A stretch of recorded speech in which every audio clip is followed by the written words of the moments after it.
की जय। गुरुर्ब्रह्मा गुरुर्विष्णु गुरुर्देवो महेश्वरः गुरुः साक्षात् परं ब्रह्म तस्मै श्री गुरवे नमः। अखण्डमण्डलाकारं व्याप्तं येन चराचरं तत्पदं दर्शितं येन तस्मै श्री गुरवे नमः। श्री सद्गुरुदेव भगवान की जय। गुरुदेव भगवान की कृपा से हम सब श्रीमद् भगवद गीता के द्वितीय अध्याय को सुन पा रहे हैं। द्वितीय अध्याय के श्लोक संख्या 31 को हम सब कल सुन रहे थे। भगवान श्री कृष्ण अर्जुन को क्षम्यताम स्वामी जी, थोड़ा आवाज बढ़ाइए, आवाज नहीं आ रही। आ जाएगी, अपना स्पीकर बढ़ा लीजिएगा, आपको जाएगा। स्पीकर खुले। हाँ ठीक ठीक। भगवान श्री कृष्ण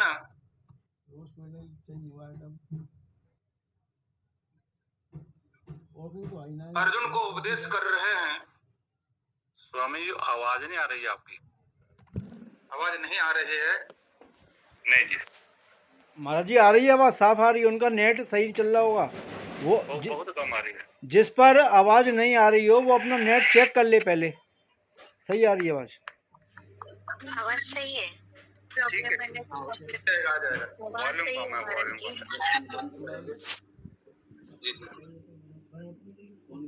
आ जाएगा आवाज। जी जी अपने मोबाइल से भी अपने अपने लोग अपना आवाज बढ़ा लेंगे, प्रयास करेंगे। भगवान कृष्ण अर्जुन को उपदेश कर रहे हैं। 11 नंबर के श्लोक से, द्वितीय अध्याय के 11 नंबर के श्लोक से श्लोक संख्या 30 तक द्वितीय अध्याय के आत्म उपदेश किए। अब यहाँ द्वितीय अध्याय के श्लोक संख्या 31 से धर्म का उपदेश कर रहे हैं। धर्म के उपदेश में भगवान श्री कृष्ण जब यह उपदेश करना प्रारंभ किए, श्लोक में भी सबसे पहला शब्द लिया स्वधर्म, स्वधर्मम। गीता भी जब प्रारंभ किया भगवान ने, धर्म क्षेत्रे कुरुक्षेत्रे समवेतायुत्सवः मामकः पांडवाश्चैव किम कुर्वत संजय। धर्म शब्द से ही शुरू किए। धर्म से, गीता यह धर्म से प्रारंभ हुआ। और अब भगवान श्री कृष्ण धर्म का वह उपदेश यहाँ पर जब प्रारंभ कर रहे हैं तो सबसे पहले स्वधर्मम। स्वामी जी आवाज बहुत ही कम है। आवाज एकदम साफ आ रही है। आप अपना इंटरनेट चेक करिए, कनेक्टिविटी को। नहीं सभी के लिए बहुत कम आ रही है, बहुत ही धीमी धीमी। हमारे पर तो साफ आ थोड़ा रही सा है। थोड़ा फोन पर रखे, पहले मेरी भी ऐसी आ रही थी, अब ठीक आ रही है। हाँ कभी कभी हो जाता होगा, पर यहाँ से हो सकता है मेरे यहाँ नेटवर्क का प्रॉब्लम हो। पर मैं कोशिश तो कर रहा हूँ। एक मिनट। क्लियर है? सही है महाराज जी, आप कंटिन्यू करिए। सही एकदम। जी बिल्कुल फ्रेश आवाज है महाराज। एक मिनट।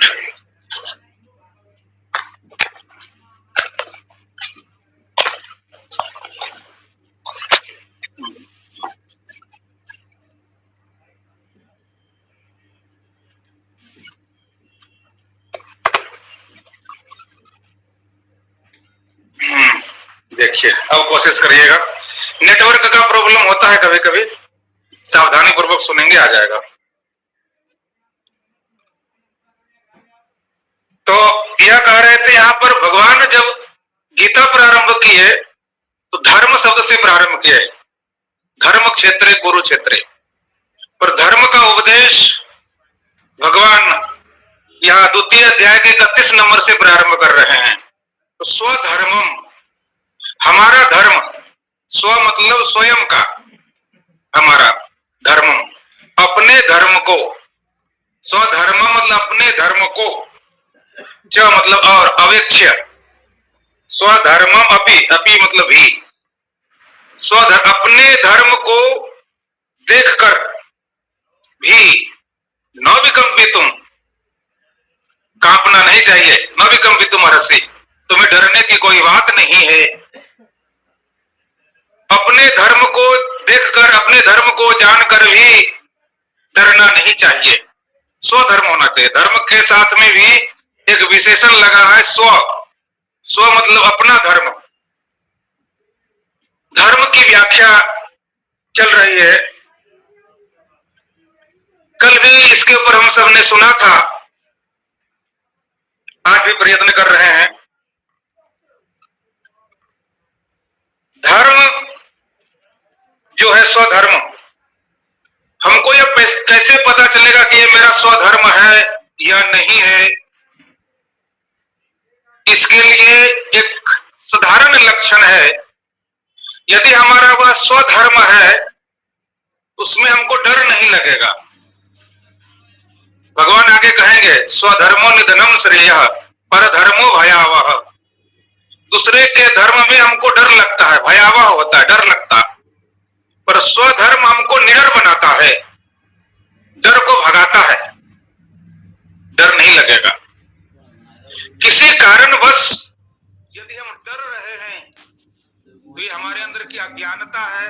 उस अज्ञानता को गुरु, भगवान कृष्ण जैसे गुरु उनको दूर करते हैं।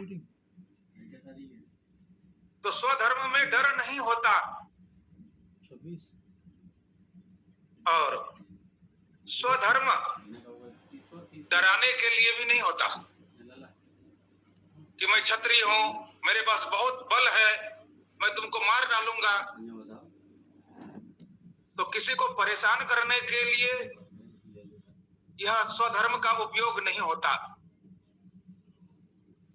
कि मैं बहुत बड़ा ज्ञानी हूं, मैं ब्राह्मण हूं, मैं बहुत कुछ जानता हूं, मैं साफ दे दूंगा। तो हम दूसरों को डराने के लिए अपने धर्म का उपयोग नहीं करते, और जो करता है वह वास्तव में अपने स्वधर्म को नहीं जानता। यदि कोई ब्राह्मण है और वह अपने ब्राह्मणत्व धर्म को यदि अपनाया है तो वह किसी को साप देने के लिए, किसी को डराने के लिए, किसी को नीचा दिखाने के लिए वह स्वधर्म का पालन नहीं किया जाता, बल्कि हम स्वधर्म का पालन इसलिए करते हैं कि हम स्वयं उन्नति को प्राप्त करें और उस धर्म से स्वयं अपने डर को दूर करें और दूसरों के डर को भी हम दूर करें। जो हमारे पास आ जाए, यदि हम ब्राह्मण है तो ज्ञान के माध्यम से समझा करके हम दूसरे के डर को दूर कर सकते हैं। यदि हम क्षत्रिय है तो दूसरों की रक्षा करके हम दूसरों के डर को दूर कर सकते हैं। यदि हम वैश्य है तो हम अपने स्वधर्म का पालन करके, दूसरों का सहयोग करके, उसको हम दान दे करके, उसकी सहायता करके हम उसके डर को दूर कर सकते हैं, उसकी कमजोरी को दूर कर सकते हैं। यदि हम शूद्र हैं, यदि हम स्वधर्म का पालन करते हैं तो स्वयं भी मजबूत होते हैं, दूसरों की सेवा करके, असहाय व्यक्तियों की सेवा करके या सामर्थ्य व्यक्तियों की सेवा करके उनके भी दुख को, उनके भी डर को हम दूर कर देते हैं। अतः स्वधर्म का पालन हम जो करते हैं अपने अंदर के डर को भगाने के लिए करते हैं और दूसरों को भी निडर बनाते हैं, स्वयं भी निडर होते हैं, दूसरों को भी निडर बनाते हैं। भगवान श्री कृष्ण वही कह रहे हैं अर्जुन को कि अर्जुन तुम क्षत्रिय हो और तुम्हारे अंदर में डर कहां से आ गया? तुम कांप रहे हो, यह अच्छा नहीं। न विकंपितुम अर्हसि, तुम्हें यह डरने का या नहीं होना चाहिए। अपने धर्म को देख करके भी व्यक्ति डरता नहीं, तो अपने धर्म को तो याद कर, तुम किस मोह में पड़ गया? तुमको धर्म का ज्ञान नहीं। जब व्यक्ति धर्म से च्युत होता है, भटक जाता है, तभी उसके अंदर में डर आता है। भय होता है। जहाँ कहीं भय हुआ समझ लेना हम अपने धर्म से गिरे हुए हैं, भटक गए हैं, कहीं अन्य रास्ता को हम अपना रहे हैं, जिसके कारण से हमारे अंदर में डर हो रहा है। एक बहुत सुंदर सा श्लोक है, श्रूयताम धर्म सर्वस्वम श्रुत्वा च अवधार्यताम आत्मनः प्रतिकूलानि परेशान न समाचरेत। श्रूयताम, सुनो, सब कोई सुनो। श्रूयताम, धर्म सर्वस्वम, जो वास्तविक सभी धर्मों का जो सार है, श्रुत्वा च अवधार्यताम, धर्मों को सुन करके, अवधार्यता मतलब उसको धारण करें, ग्रहण करें। क्या है? आत्मनः प्रतिकूलानि परेशान न समाचरेत। अपने आप को यदि जो कोई चीज प्रतिकूल लग रहा हो तो दूसरों के लिए भी वैसा आचरण न करें।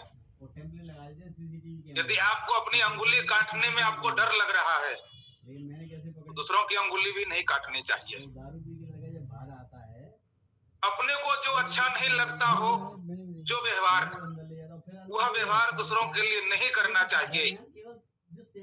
जो स्वयं को अच्छा लगता है वही दूसरों के लिए भी करना चाहिए। ये नहीं कि हमको जो चीज अच्छा नहीं लगता वो दूसरों के लिए हम करना शुरू कर दें, यह नहीं। धर्म कहता है जो स्वयं को अच्छा लगता है वह दूसरों को भी अच्छा लगता है। इसलिए जो अपने प्रतिकूल हो वह दूसरों के लिए भी ना करें। यह ज्ञान धर्म हमको सिखाता है। धर्म में बहुत बात है, हम अपने स्वधर्म को जाने। ब्राह्मण शरीर में यदि हमने जन्म लिया है तो हमें स्वभाव होना चाहिए। कुल के साथ साथ में अपने अंदर का स्वभाव भी हमारा होना चाहिए। शरीर भी ब्राह्मण का हो और स्वभाव भी ब्राह्मण का हो तो वह सबसे उत्तम होता है। और एक ब्राह्मण का स्वभाव होता है कि अपने ज्ञान से सबको अच्छा मार्ग, अच्छा रास्ता दिखाएं, अच्छे रास्ता पर चलाएं। कोई भटक गया हो तो भी उसको आगे की रास्ता दिखाएं।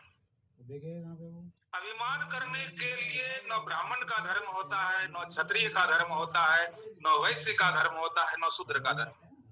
अभिमान करने के लिए नहीं कि मैं ब्राह्मण कुल में जन्म लिया हूँ, मैं क्षत्रिय कुल में जन्म लिया हूँ, मैं बड़ा हूँ, मैं श्रेष्ठ हूँ। यह अभिमान करने के लिए धर्म का उपयोग नहीं किया जाता।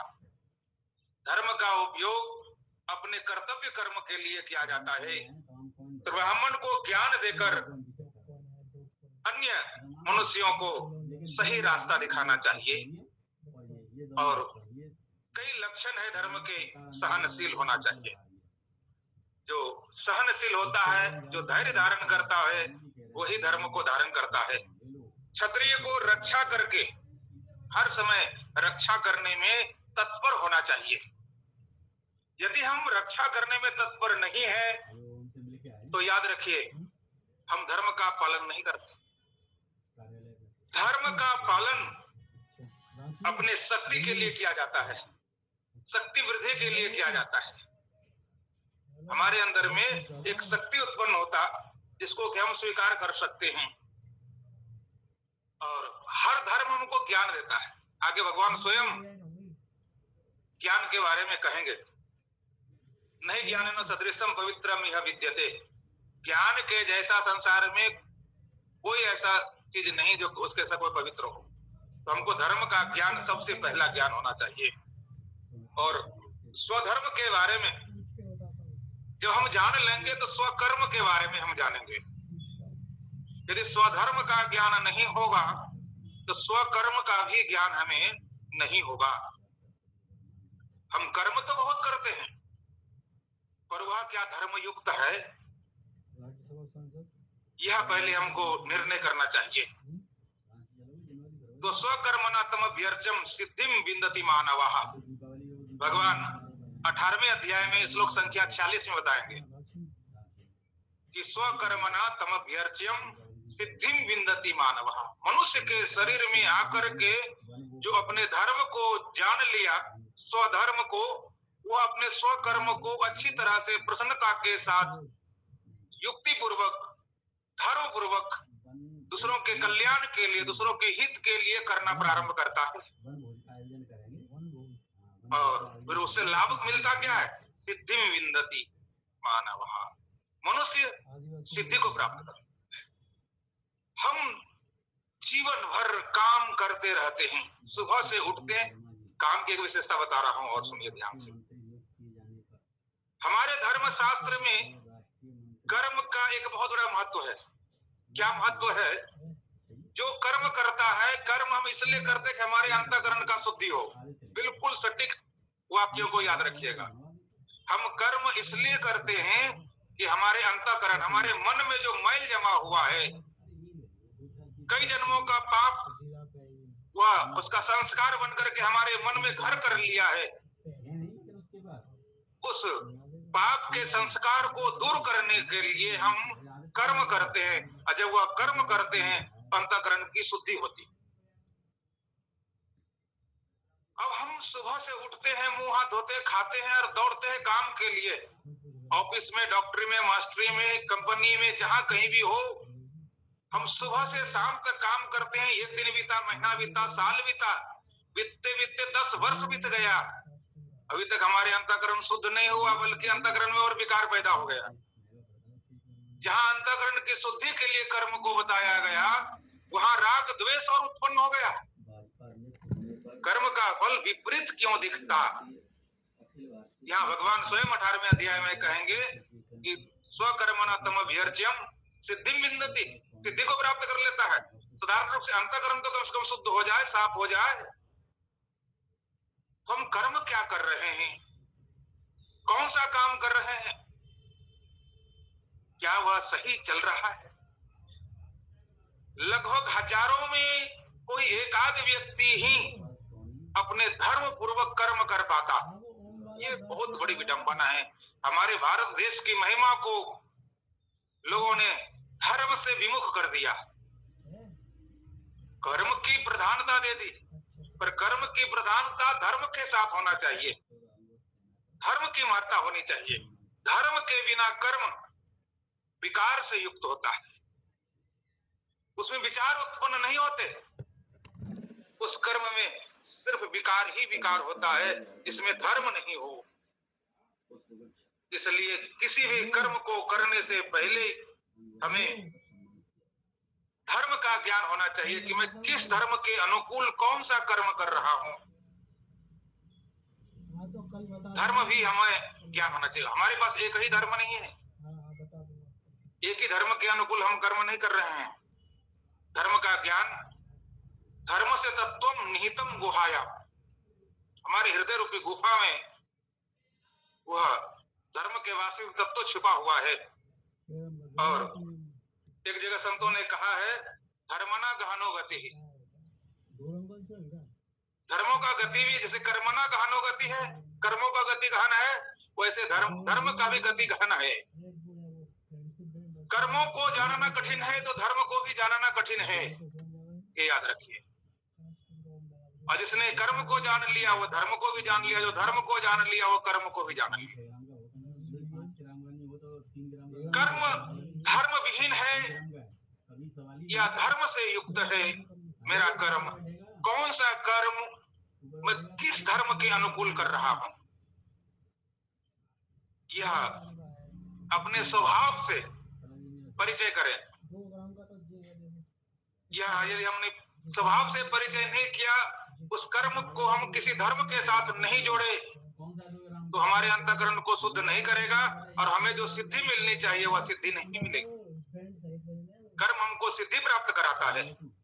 कर्म व्यर्थ सिर्फ जीने के लिए, पेट भरने के लिए और संसार में ऐसे घूमने के लिए, पशुओं के तरह रहने के लिए नहीं है। मनुष्य का जीवन पशु पक्षियों के कर्म से बिल्कुल भिन्न है, अलग है। पशु पक्षी सिर्फ कर्म करते हैं, पर मनुष्य धर्म युक्त कर्म करते हैं। ये विशेषता है। अर्जुन को कह रहे हैं कि अर्जुन स्वधर्मम अपि चावेक्ष्य न विकम्पि तुम अर्हसि। तुम अपने धर्म को यदि देखते हो तो तुम्हें वह शोक करने का, भय करने का, डरने का कोई जरूरत नहीं है। अधर्म्याति युद्धात् श्रेयो नियत क्षत्रियस्य न विद्यते। धर्म्यात् युद्धात्, धर्म रूपी युद्ध यदि तुम्हारे सामने उपस्थित हो, किसी क्षत्रिय के सामने उपस्थित हो जाए धर्म युद्ध, तो समझ लीजिए उसके जैसा और कुछ उनके क्षत्रिय के लिए कुछ है ही नहीं। वह सौभाग्यशाली है जिसके सामने धर्म पूर्वक क्षत्रियों के लिए वह युद्ध उत्पन्न होता है। यह अर्जुन को भगवान श्री कृष्ण स्वधर्म का ज्ञान दे रहे हैं। यह स्वधर्म कोई साधारण नहीं है। धर्मों की व्याख्या बहुत है। एक दिन में जानना तो बहुत कठिन है, 2 दिन में जानना भी कठिन है, महीना दिन भी यदि धर्म के बारे में थोड़ा थोड़ा विचार करते रहेंगे तब हमको पता चलेगा कि मेरा धर्म क्या है। पहला धर्म तो हमने बताया ब्राह्मण, क्षत्रिय, वैश्य और शूद्र। जिस जाति में हमने जन्म लिया उस जाति के अनुकूल हम अपने स्वभाव को मिलाएं कि वो हमारा है या नहीं है। यदि स्वभाव नहीं मिल पा रहा, ज्यादातर यही होता है। अभी समाज में जन्म तो हमने ब्राह्मण कुल में लिया पर स्वभाव नहीं है वेद पढ़ने का, स्वभाव नहीं है धर्म ग्रंथ पढ़ने का, स्वभाव नहीं है पूजा पाठ कराने का। और हम उसको उद्देश्य भी क्या मानते हैं कि पूजा पाठ से मेरा जीवन चलेगा नहीं। मतलब जीवन चलाने के लिए हम पूजा पाठ करने लग गए। ये भी एक समस्या बढ़ गई। धर्म को भी हमने धंधा के रूप में देख लिया। यहाँ धर्म नहीं है। जहाँ धर्म धंधा के रूप में हो, धर्म कहीं जीवन चलाने के लिए हो, यह धर्म नहीं है। धर्म जीवन चलाने के लिए नहीं होता।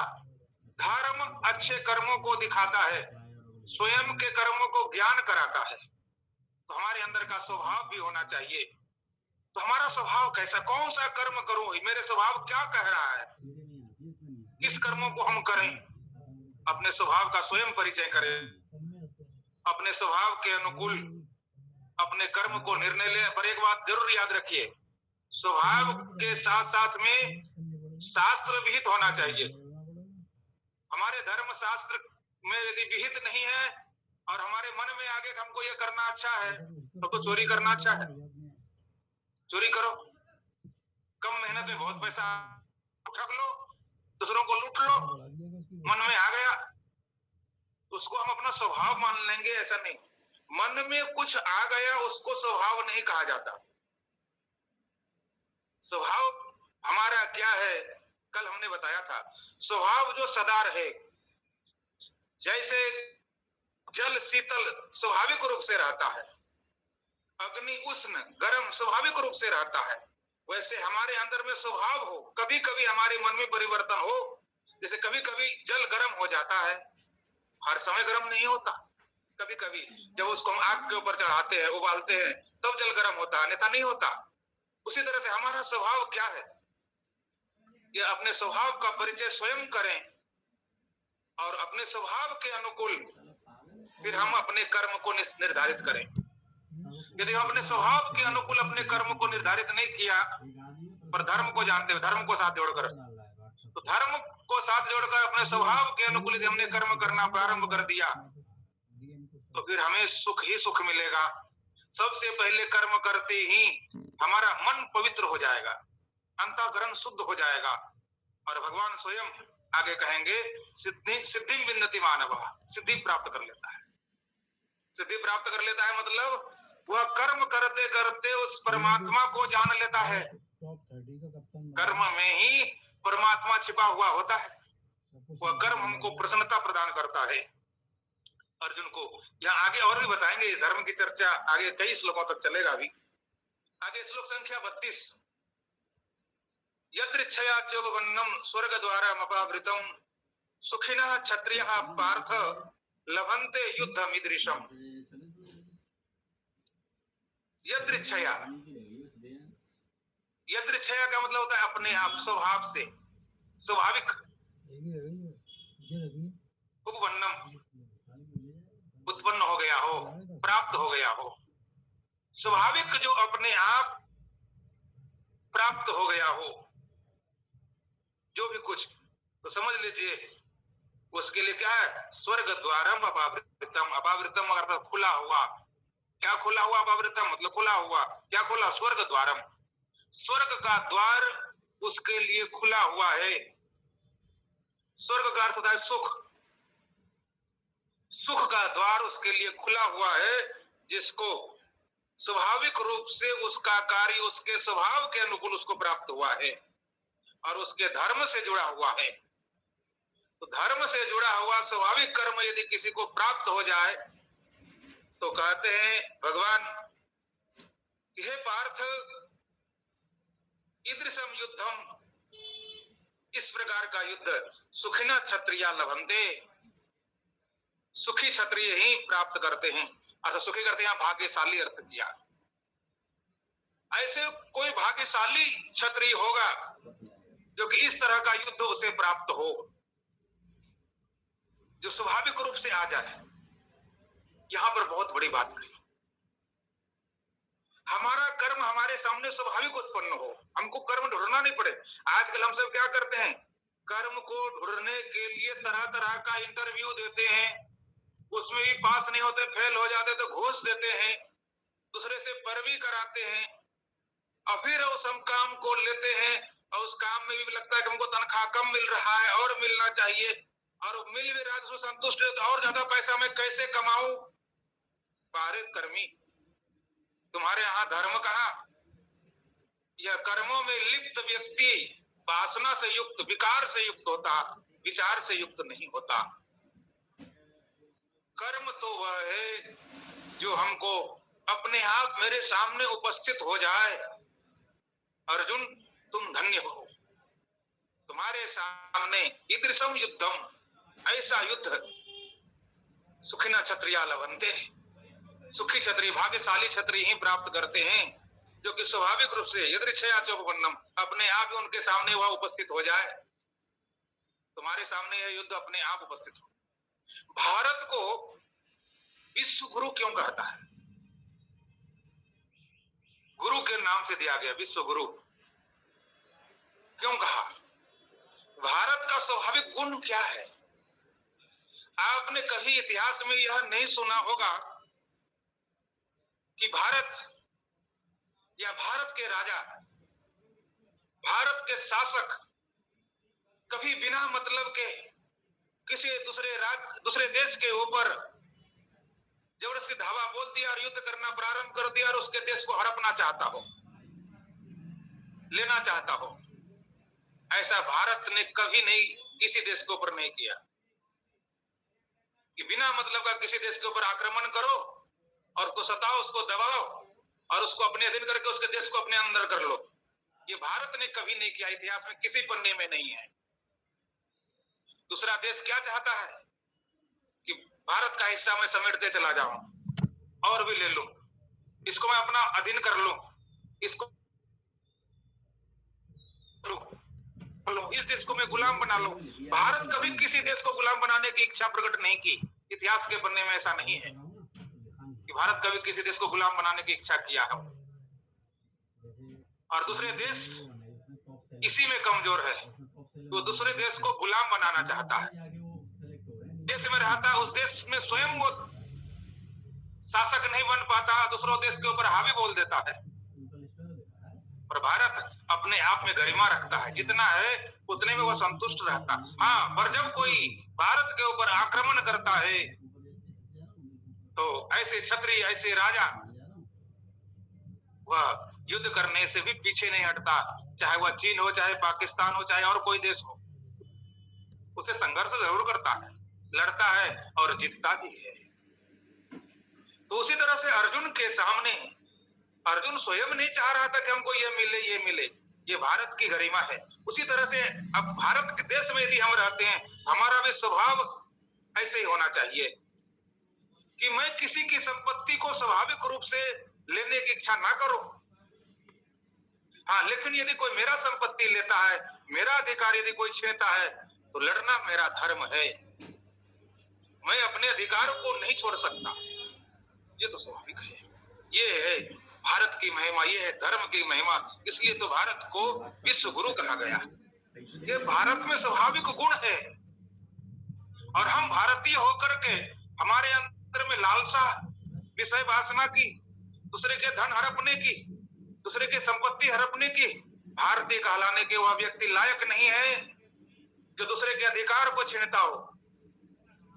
वह भारतीय कहलाने के लायक नहीं। गुरु कहलाना तो बहुत दूर की बात गई। यह धर्म हमको सिखाता है कि तुम अपने अधिकार को छोड़ो मत और दूसरों का अधिकार लो मत। लेकिन हम सब क्या करते हैं? दूसरों के अधिकार ही लेने में लगे रहते हैं, दूसरों की संपत्ति हड़पने में लगे रहते हैं। मौका तो मिल जाए, किसी को ठगने में देर नहीं करते, किसी को छलने में देर नहीं करते, और अपने आप को भारतीय भी कहते हैं और धर्मात्मा भी कहलाते। कहते वह धर्मात्मा क्या होगा? स्वयं विचार कर लीजिए, हमारा स्वभाव कैसा है? क्या भारतीय स्वभाव है? क्या विश्व गुरु जिस देश को कहा गया उस देश के हम नागरिक हैं? यदि हम नागरिक हैं तो इस भगवान कृष्ण को अपना गुरु मानकर यह ज्ञान अर्जुन के माध्यम से हमें ले लेना चाहिए। भगवान स्वयं कहते हैं कि अर्जुन, तुम्हें किसी अन्य अधिकार पर लेने की जरूरत नहीं है, लड़ने की जरूरत नहीं है, पर अपने अधिकार पर लड़ना तुम्हारा स्वाभाविक है।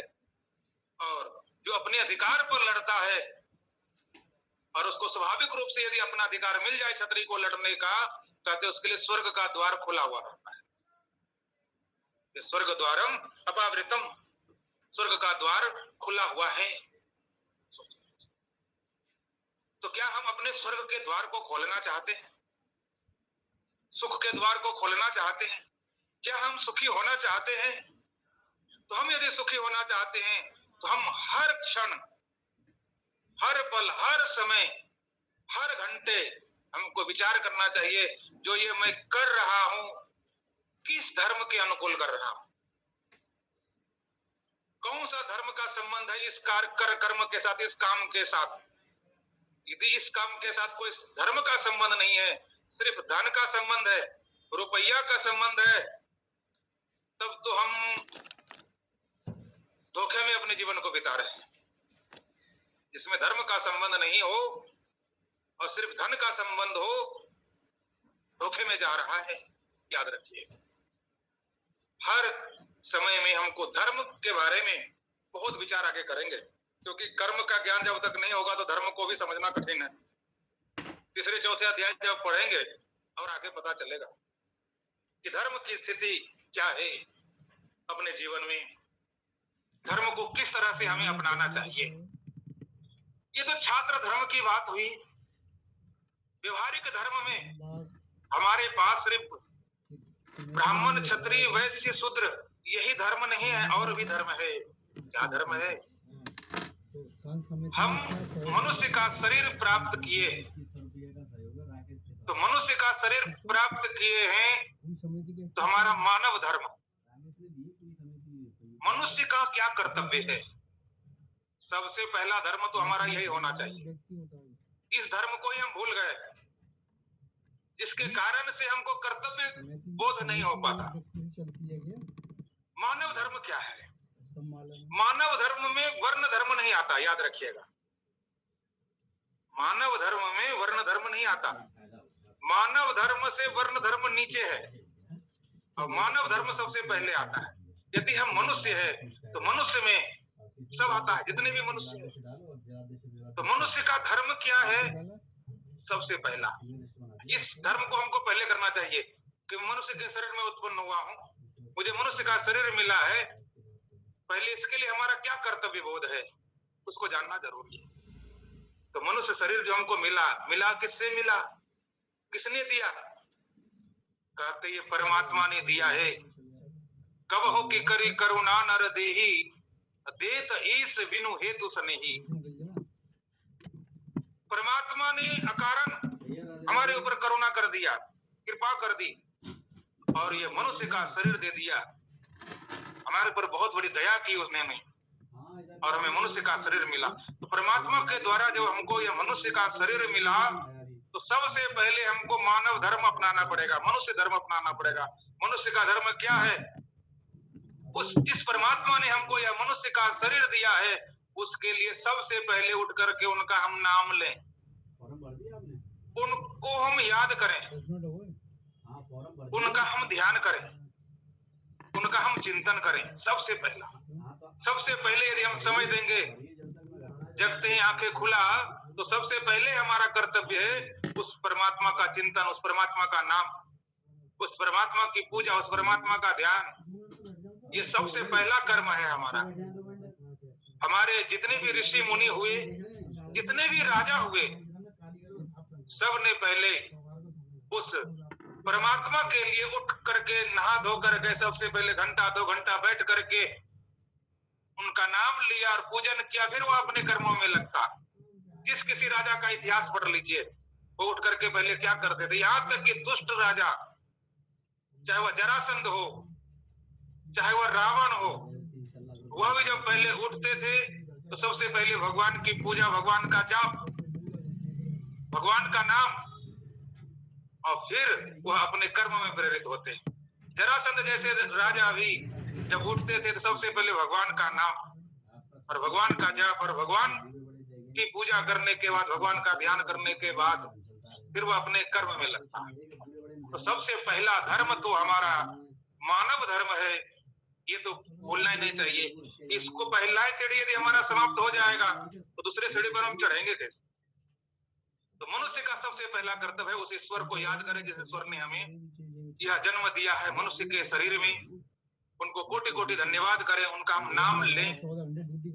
और नाम लेने की परंपरा में सनातन धर्म में बहुत बड़ी विडंबना भी हो गई। अनेक संप्रदाय, अनेक परंपरा, जिसके कारण से यह मानव भ्रमित हो जाता है कि मैं किस संप्रदाय को स्वीकार करूं, कौन सा संप्रदाय छोटा है और कौन सा संप्रदाय बड़ा है, मैं किसमें प्रवेश करूं, यह पता ही नहीं चलता। कभी किसी संप्रदाय को हम बड़ा समझते हैं, कभी किसी संप्रदाय को हम बड़ा समझते हैं। ये संप्रदाय क्या है, ये भी हमको जानना पड़ेगा। सम मतलब सम्यक, प्रदीयते मतलब देता हो, वो संप्रदाय है। संप्रदाय भेद बुद्धि को दर्शाता नहीं है, पर लोग आजकल संप्रदाय के नाम से एक दूसरे को अलग करने को लगा हुआ है, एक दूसरे को छोटा दिखाने में लगा हुआ है। बहुत बड़ी विडंबना है धर्म में। तो संप्रदाय भेद से हम ईश्वर की उपासना बहुत कठिन कर पाएंगे। संप्रदाय नहीं, ईश्वर उपासना होनी चाहिए। किसी भी संप्रदाय में है वो संप्रदाय महत्व नहीं है, गुरु महत्व है। गुरु ने हमको ज्ञान किस चीज का दिया? क्या वो उस ईश्वर के बारे में बताया जो सबके लिए वो एक हो? ईश्वर तो 10 नहीं है, संप्रदाय 10 हो सकता है, संप्रदाय 50 हो सकता है, पर क्या ईश्वर 50 हो सकता है? वो कभी नहीं हो सकता। भगवान क्या 50 हो सकता है? कभी नहीं हो सकता। ईश्वर एक है। उस एक ईश्वर के बारे में मुझे गुरु के माध्यम से वह उपदेश मिला या नहीं, उस एक ईश्वर की उपासना इस मानव का परम कर्तव्य है। जो सबका ईश्वर है वह मेरा ईश्वर है। ये नहीं कि मेरा ईश्वर ये है, उसका ईश्वर ये है, उसका ईश्वर ये है, तब तो फिर हम अभी बाहर की विडंबना में ही पड़े हुए हैं। जो वह ईश्वर है, उस ईश्वर की उपासना, वह ईश्वर का नाम और ईश्वर का चिंतन करना, ये हमारा परम कर्तव्य। और वही संप्रदाय सर्वश्रेष्ठ है जो उस एक ईश्वर को बताकर, और वो एक ईश्वर है कैसा, उनका शुद्ध नाम क्या है, तो कहा गया ब्रह्म। जिसमें ब्रह्म की चर्चा नहीं हो ईश्वर के नाम से, ऐसे संप्रदाय को छोड़ देना चाहिए। जिस संप्रदाय में आत्मा, ईश्वर के नाम से आत्मा का उपदेश ना हो, ब्रह्म का उपदेश ना हो, समझ लेना चाहिए वह संप्रदाय अधूरा है। तो अतः संप्रदाय के माध्यम से, गुरु के माध्यम से हम ब्रह्म अर्थात आत्मा, वह आत्मा उपदेश होना चाहिए। यह आत्मा उपदेश, आत्मा संसार में दो ही चीज है, आत्मा और अनात्मा, और कुछ है ही नहीं। बस आत्मा अनात्म का विवेक, आत्मा अनात्म का ज्ञान। आप किस संप्रदाय से है, किन गुरु से दीक्षा लिए हैं, ये महत्वपूर्ण यह है कि आत्मा के बारे में आप कितना जानते हैं, कितना अनुभव है, और अनात्मा के बारे में कितना अनुभव है। अनात्मा का अर्थ होता है शरीर, संसार। शरीर और संसार के बारे में कितना अनुभव किया, ये समझ लीजिए। और शरीर से हट करके, देह से हट करके, देह में रहने वाला देही जो नित्य है, अवध्य है, भगवान ने जो कृष्ण ने कहा, उनके बारे में हमको कितना अनुभव है, कितना ज्ञान है। तो देह के बारे में जो ज्ञान कराए, आत्मा अनात्मा के बारे में जो ज्ञान कराए, तो शुद्ध ब्रह्म के बारे में जो ज्ञान कराए, यह मानव धर्म सबसे पहला धर्म है हमारा। और फिर उस धर्म के अनुकूल हमें कर्तव्य कर्म करते हुए वैराग्य भी होना चाहिए। वैराग्य की बात थोड़ा समय बताता हूँ, 2-3 मिनट बचा हुआ है। वैराग्य 2 प्रकार का होता है, याद रखिएगा। एक वैराग्य कैसा होता है, हम गए किसी तीर्थ में, केला खरीद लिए 1 दर्जन, चले जा रहे हैं मंदिर में चढ़ाएंगे, या 1 किलो पेठा खरीद लिए, पेड़ा खरीद लिए, जाएंगे मंदिर में चढ़ाएंगे। रास्ते में चले जा रहे हैं, बहुत वक्त लोग चला जा रहा है लेकर के चढ़ाने के लिए। उधर से आया बंदर, बंदर ने हमारे हाथ से वो केला छीन लिया, और जब केला छीन लिया तो फिर हमारे अंदर वैराग हो गया, जाने दो, उसके भाग्य कथा, बारे वैरागी, जाने दो। मतलब हमारे हाथ से कोई चीज कोई छीन लेता है, बंदर छीन लिया, जाने दो उसके भाग्य कथा, कोई बात नहीं। ये वैराग्य बिल्कुल अधूरा है, याद रखिएगा। ये वैराग्य नहीं है जो कि हमको बंदर ने हाथ से छीन लिया, हम कहते हैं जाने दो।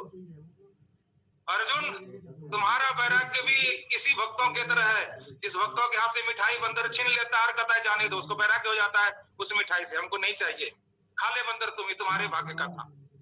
वैसे अर्जुन तुम भी कहते हो, तुमसे ये राज्य को दुर्योधन छीन लिया, और तुम कहता है जाने दो, उसके भाग्य का वो भोगे, हमको मतलब नहीं है, मैं भिक्षा करके जी लूंगा। ये वास्तविक वैराग्य नहीं है। वैराग्य तो अभाव में कभी नहीं हो सकता। अभाव कहते हैं, वस्तु का अभाव हो गया, किसी कारणवश हमारे हाथ से छीन लिया गया, या किसी कारण से हमको नहीं मिल पा रहा है। कभी कभी क्या होता है, हम चाहते तो बहुत है कि हमको संपत्ति मिल जाए, बहुत बड़ा आश्रम मिल जाए, बहुत बड़ा घर मिल जाए, बहुत बड़ी गाड़ी मिल जाए, पर नहीं मिलता है, अभाव रहता, चाहते अंदर से। पर बाद में फिर सुन करके, कथा सुन के, सत्संग सुन करके फिर हम वैराग्य धारण करते हैं, जाने तो हमको नहीं चाहिए, हमको नहीं चाहिए, वैराग्य धारण कर ले, हम तो भगवान का भजन करके जी लेंगे। अभाव में क्या हुआ वैराग्य, जब उसके सामने वह वस्तु उपस्थित होता है तब उसको ग्लानि होती है, क्या करूं, पकड़ लूं कि छोड़ दूं, पकड़ लूं कि छोड़ दूं। फिर बाद में सोचते हैं चलो बाद में छोड़ेंगे, पहले पकड़ करके एक बार देख लेते हैं। वो वैराग्य उसका समाप्त होता है, पुनः उसको ले लेता है। अभाव का किया हुआ वैराग्य वह नष्ट हो जाता है। अर्जुन, तुम्हारा भी ऐसे ही है, तुम्हारे अंदर इच्छा है, राज्य चलाने की योग्यता भी है, और तुम धर्मपूर्वक चलते हो, तुमसे यह राज्य छीना गया। जैसे बंदर केला छीन लेता है, या दुष्ट व्यक्ति किसी का संपत्ति छीन लेता है, वैसे तुमसे राज्य या अधर्मी पापी दुराचारी दुर्योधन ने तुमसे छीना है। तुम्हारे अंदर का वास्तविक वैराग्य नहीं है, इसलिए तुम अपने स्वधर्म को जान करके और युद्ध करो। ऐसा युद्ध करने से स्वर्ग की प्राप्ति, सुख की प्राप्ति होती है। तो हम सब इस तरह से अपना विचार करेंगे आगे, बहुत सुंदर। यदि तुम नहीं लड़ोगे तो तुमको पाप लगेगा, ये भगवान आगे बताएंगे। श्री सद्गुरुदेव भगवान की जय। हरि ओम।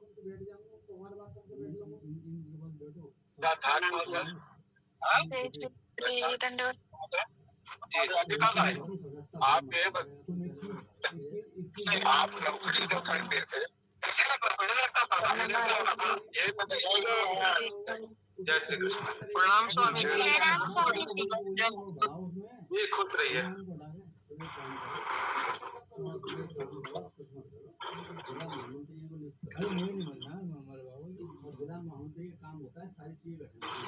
स्वामी जी प्रणाम। जी खुश रहिए, खुश रहिए। सारी चीज ये करेंगे और आपको बताएंगे, रिपोर्ट करेंगे।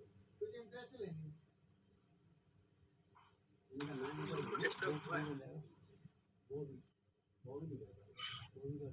बाद में अच्छे आ रही थी आवाज। जी बाद में अच्छा आवाज आया। हाँ जी, बाद में ठीक हो गई। कभी कभी नेट के कारण से हो जाता है, कभी कभी इधर का भी नेट ऐसा होता है।